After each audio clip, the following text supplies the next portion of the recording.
I found my daughter at the police station. She was only 15, her face pale, her eyes red from crying, and her wrists marked from handcuffs she should never have been put in. The officer told me she'd been caught stealing a gold necklace, but the second I saw it sealed inside that clear evidence bag, I knew the truth. It was my mother's necklace. Then the officer added, "Your father gave a statement. He said he saw her take it." Something inside me went completely still. I didn't argue, I didn't raise my voice. I simply put my hand on my daughter's shoulder and said, "Don't worry, this won't take long." Betrayal in a family doesn't strike all at once. It seeps in slowly, like water dripping through cracks. Favoritism, constant criticism, the way my parents ignored my daughter's successes, how they dismissed her and called her spoiled for things they gave freely to my sister's kids. I kept telling myself it was just jealousy, that they'd soften with time, but time only made them sharper, and now they had gone too far. They hadn't just hurt me, they had tried to break my child. The signs had been there all along, though I didn't want to see them. My mother's sly little smirk when she closed her purse too quickly. The cold, calculated way my father stared at my daughter during questioning. That wasn't anger, it was deliberate. They wanted this, they planned it. Rage burned inside me, but I forced it down. Rage is sloppy, rage is loud. I didn't need rage, I needed precision. 3 days, that's all I gave it. Day 1, I hired a lawyer, sharp, discreet, ruthless. I handed him everything, the receipt proving my mother bought the necklace weeks earlier, the bank records tied to her account, and the store's security footage showing my daughter never touched the display case. Day 2, I went to the detective on the case. I didn't beg, didn't plead. I laid out the evidence in order, with a quiet reminder of what happens when false reports waste police resources.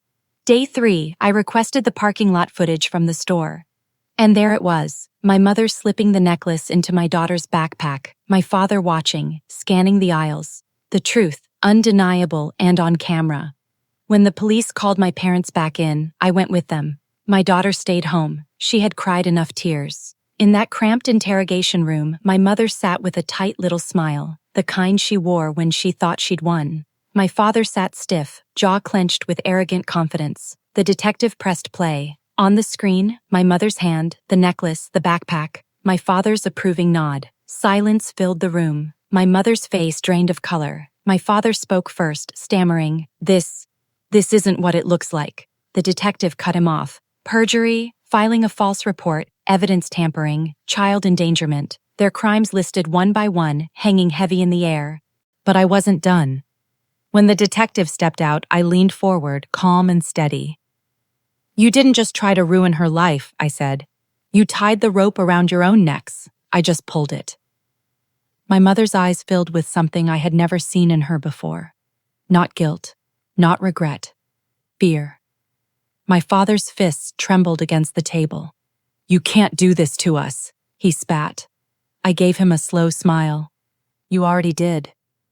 The fallout came fast, brutal, and public. Their church friends saw the headlines. Their neighbors whispered behind closed doors. Their faces flashed on the evening news, labeled as the grandparents who tried to frame their own granddaughter. My mother stopped leaving the house. My father fell into silence after old business partners pulled away, not wanting their names tied to his disgrace. Their lives had always thrived on reputation. Now that reputation was ashes. At home, my daughter curled beside me on the couch, her head resting against my shoulder. "Is it over?" she whispered. "Yes," I told her softly. "It's over." The police cleared her of every charge, the record wiped clean, the truth locked down and untouchable. But for my parents, it was only the beginning.